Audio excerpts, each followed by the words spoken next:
So my name is Jessica Grable. The role that I'll be talking about today is managing a woodworking and crating shop with a team of anywhere from like 4 to 10 people working in the shop at any given time. Great. And what do you believe is the most important quality of an effective leader and why? I think that observational skills are probably the most important, because if you can't figure out who your team is, you can't address your team appropriately. I think that, and what falls into that is like observing people working in parallel with them, listening to things they say, watching interpersonal interactions between the team, watching interactions between different sub-combinations of employees, of people trying to achieve the same thing, and then keeping involved in them working so that you can facilitate change. Like if you have one team that's getting ahead of the other, you have to, hands-on is a must. I don't really know how that job wouldn't work if you weren't hands-on. Right. And then how would you describe your leadership style and how has it evolved through your career? I firmly believe, especially in the trades, leading by example. You have to know how to do all the things that you're managing. It gives you credibility, and it increases your it shortens the time between what you are trying to achieve and getting someone else to do it. If you have mastered those skills and can effectively communicate them to a bunch of different types of personalities, then that's the fastest way to get what you want from a diverse group of people. Okay. And in building relationships and communication, how would you build trust and strong relationships with your team? I feel like being transparent about like the full project, the portion that each individual is doing in the project, having, not, if you don't share the full scope, it gives people less of a sense of control over what they're contributing to the larger project. Mm-hmm. Keeping the large project in mind, I think, takes away what can be demotivating. If you feel like if you have someone who feels like they're just doing this monotonous, meaningless task, it will not happen in the same kind of timeline as if you are constantly sharing the overall progress, the overall goal. Right. I would say that. And then what role does communication play in your management approach, and how do you ensure information is effectively shared across your team? I think I would consider the team I was working with to be relatively small. Mm-hmm. So one-on-one conversations. It also gives you the ability to communicate, to tailor your communication individually per person. Some people respond better to a conversation that feels like very goal-oriented and intimate, and some would rather not spend a lot of time talking with you. I would have a sense of who's who. Some people just want, hand them a page with a thing of stuff they're supposed to tick off and they'll Mm-hmm. be fine. So, with a team that's not very large, I prefer one-on-one communication. Then I feel like I'm getting verbal cues that they hear me, or I'm getting feedback, and then looping around and double checking on them, at intervals. Right. Assures that what you said is what they heard, because you can realign the project. If you don't check on them, they may end up somewhere way where you didn't want them to be. Right. Okay. Motivation and employee development. What strategies do you use to motivate employees with different personalities, strengths, and work styles? And specifics here are good if you've got some. I think that's similar. I would tailor that answer similarly to just effective communication overall. Some employees, like I had one builder who really responded to a challenge, who it was almost like the more you gave him, the more he could do. he had a hard time not being busy, and so creating work for him was really important. His parallel worker responded well to having a plan that was like far out in advance, where he knew what was expected of him without any variation. So I would tailor different portions of our workload to them based on their, what I was observing to be their most efficient work style. And then, this job entails like organizing multiple parts of a project, documenting everything accurately.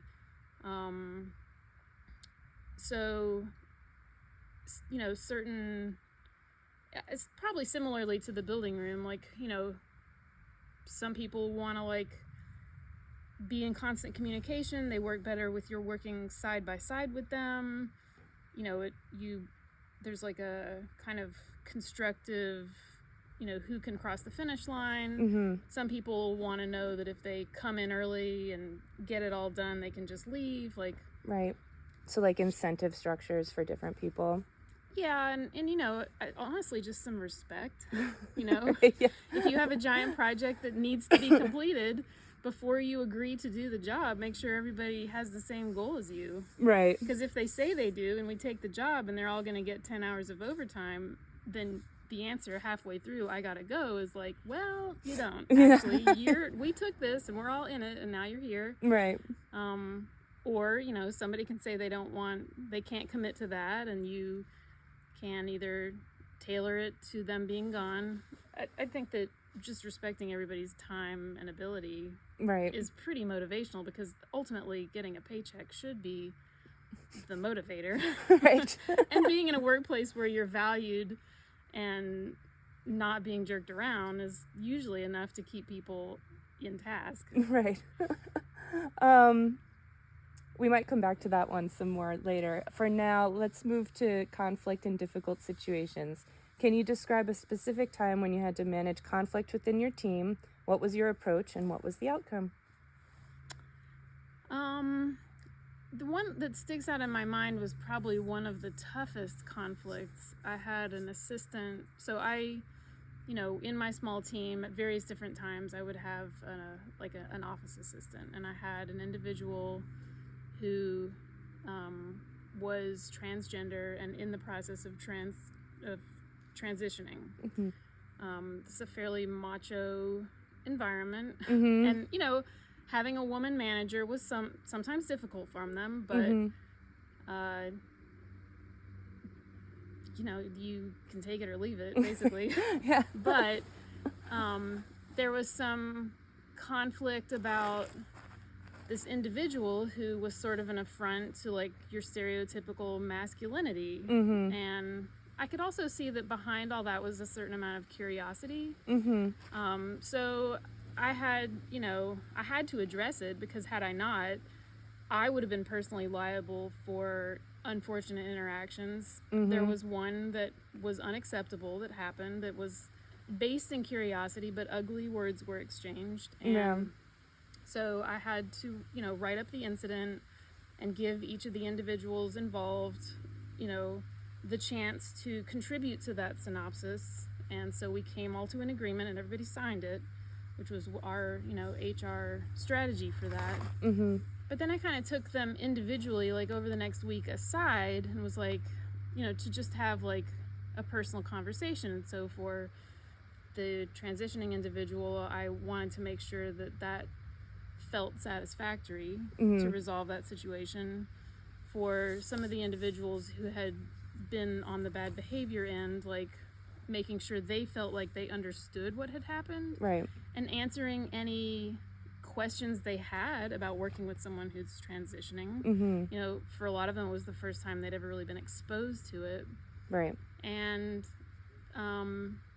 ultimately, one of the individuals just couldn't make the right changes and was let go as a result of really not being able to work with this other individual. And that person had already had several strikes against them, and they were kind of on their last chance. So it wasn't a shock. But that did, I think, ultimately make everybody feel like it was serious. I had to explain to them that after this incident where they had been formally warned, they could be personally liable for legal action were they to continue. And so when that individual was let go, I made sure to impress on him that, this is a serious consequence, but even more serious consequences can happen to you culturally if you continue to ignore this very real kind of event. That's like comes to mind as one that's like, dudes like waking up on the wrong side and having a shouting match.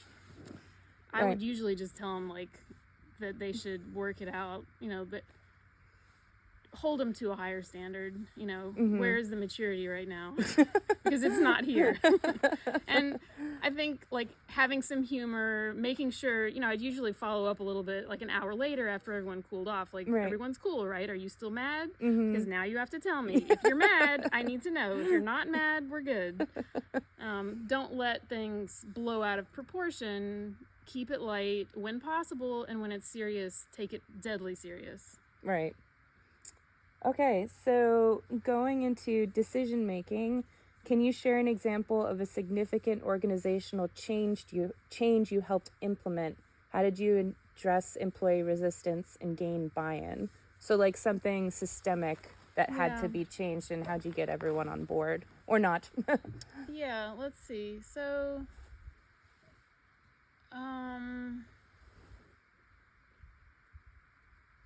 significant change. Like, was there ever like just a change in like documentation, or like how they log their hours, or like the payroll system, or even just like the schedule or something? Things would happen. I think the major thing in a small shop like that, having someone leave is a pretty significant event, because if someone is like has propriety over a certain part of the function of the whole shop and they leave, and that has to be either, there's got to be a replacement, or if someone wants to step in. So any major shock to a group that's that small, I think requires like sort of a group acknowledgement of the change. Everyone gets a chance to voice their concerns. Sometimes you branch into like, does anyone have any suggestions about how, it would be easier to implement this change, like speak now or forever hold your peace kind of a thing. But and then start and keep checking, make sure things are working, iron out things that aren't. I worked for, so I was in middle management, and the owner of the company was not someone that my team necessarily wanted to engage independently without my protection, because I will say I did a pretty good job of like covering their asses from him, which was my job. I felt like was my job.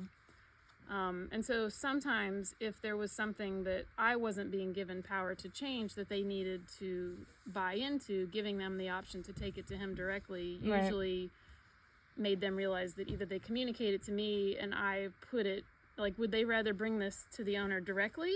Or would they rather tell me about it so that I can bring it to him? But giving them the choice, I mean, everybody likes to have some amount of choice, even if the choice is between like two things that may not be. The illusion of choice has a lot of power. Yes, definitely.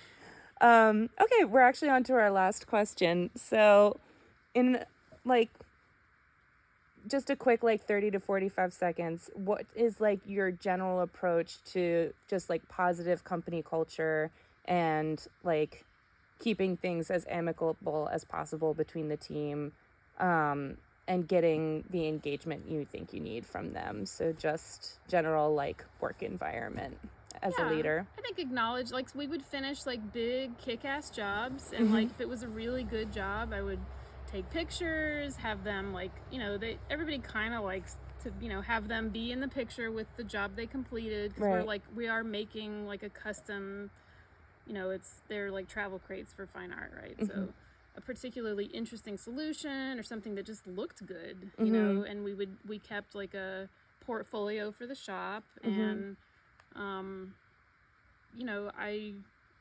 feel like giving praise is you need as least as much as that as like constructive criticism, and people will continue, because ultimately in trades, if you're not proud of what you're doing, Right. you're probably not gonna, like, this isn't maybe not the thing. Right.